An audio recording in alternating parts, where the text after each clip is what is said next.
East India company, शायद ही ऐसा कोई भारतीय होगा जो इस नाम से अनजान हो। भारत के इतिहास के पन्नों में इस कंपनी का नाम काली स्याही से लिखा गया है। ये वही ईस्ट इंडिया कंपनी है जिसके खिलाफ जा जाकर भारतीय क्रांतिकारियों ने आजादी की लड़ाई का डंका बजाया था। कभी हम भारतीयों पर राज करने वाली ये कंपनी आज एक भारतीय के हाथों में आ चुकी है। वक्त का पहिया कुछ ऐसा चला कि इतने दशकों के बाद भारतीय व्यक्ति इस कंपनी का मालिक बन गया। कैसे? तो चलिए जानते हैं। बने रहिए हमारे साथ वीडियो के अंत तक।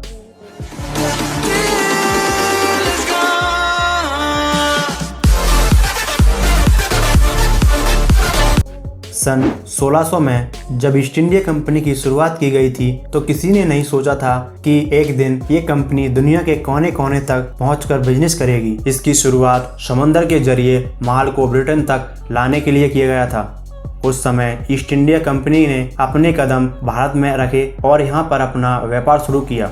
उन्होंने भारत में चाय, मसाले और कई ऐसी चीज़ों का सौदा किया जो यूरोपीय देशों में मौजूद नहीं थी। देखते ही देखते ईस्ट इंडिया कंपनी ने कब दुनिया भर के 50% ट्रेड पर अपना कब्जा कर लिया। किसी को खबर भी नहीं हुई। यह कंपनी ब्रिटिश हुकूमत के लिए एक ज़रूरत बन गई। इसके ज़रिए उन्होंने इतनी दौलत कमाई कि उन्होंने कई देशों पर कब्जा कर लिया, जिसमें भारत भी एक था। करीब 200 सालों तक यह कंपनी भारतीयों पर अधिकार जमाती रही, लेकिन 1857 में मेरठ में हुए आज़ादी के पहले विद्रोह ने इस कंपनी पर ऐसा असर डाला कि इनका कारोबार रातों रात आसमान से जमीन पर आ गया।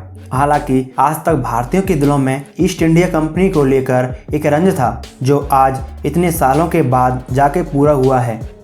ईस्ट इंडिया कंपनी भारत से जाने के बाद से बेहद खराब हालत में आ गई थी। उसका पूरा व्यापार दिन ब दिन डूबता जा रहा था। कंपनी का नाम दुनिया भर में प्रसिद्ध था, इसलिए जैसे तैसे आज तक उन्होंने कंपनी को पूरी तरह से बंद नहीं होने दिया। ये बात है साल 2003 की। भारतीय बिजनेसमैन संजीव मेहता को जब पता चला कि ईस्ट इंडिया कंपनी अब अपने कदमों पर खड़ी नहीं रह सकती, तब उन्होंने एक बार उनके ऑफिस जाने का फैसला किया। कहते हैं कि संजीव मेहता ने वहाँ जाने से पहले ही सोच लिया था कि ईस्ट इंडिया कंपनी को खरीद कर ही रहेंगे। ये एक तरह से उनकी तरफ से भारतीयों के लिए एक तोहफा था। जिस कंपनी ने भारतीयों पर राज किया था, आज वो उसी ही कंपनी को खरीदने के इरादे से गए थे। संजीव मेहता का कहना है कि उन्होंने ईस्ट इंडिया कंपनी के ऑफिस में महज 20 मिनट हुए थे।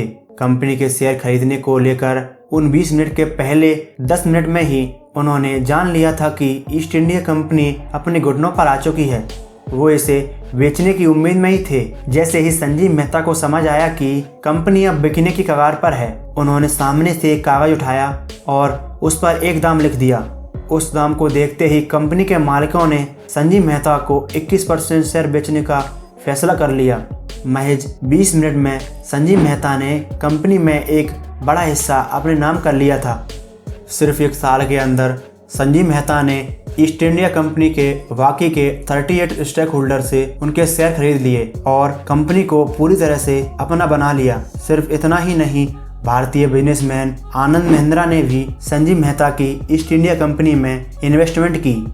माना जाता है कि संजीव मेहता ने कुल $15 मिलियन की इन्वेस्टमेंट इस कंपनी पर की है। उन्होंने कंपनी को खरीदने के बाद कई साल तक इसे लॉन्च नहीं किया। हालांकि उनका मानना है कि ईस्ट इंडिया कंपनी को दुनिया भर में लोग जानते हैं और इसके ज़रिए अच्छा बिजनेस किया जा सकता है। इसके चलते ही अब संजीव मेहता जल्द ही लंदन में ईस्ट इंडिया कंपनी को दोबारा लॉन्च करके एक स्टोर के रूप में लाने जा रहे हैं। इस बार ईस्ट इंडिया कंपनी चाय, मसाले और रेशम नहीं बेचेगी, बल्कि इसकी जगह वो लग्जरी चीज़ों में सौदा करेगी। इतना ही नहीं, आने वाले समय में ईस्ट इंडिया कंपनी का स्टोर भारत में भी खुल जाएगा और यहाँ पर खाने की चीज़ें, फर्नीचर, रियल एस्टेट जैसी चीज़ों में सौदा करेगी।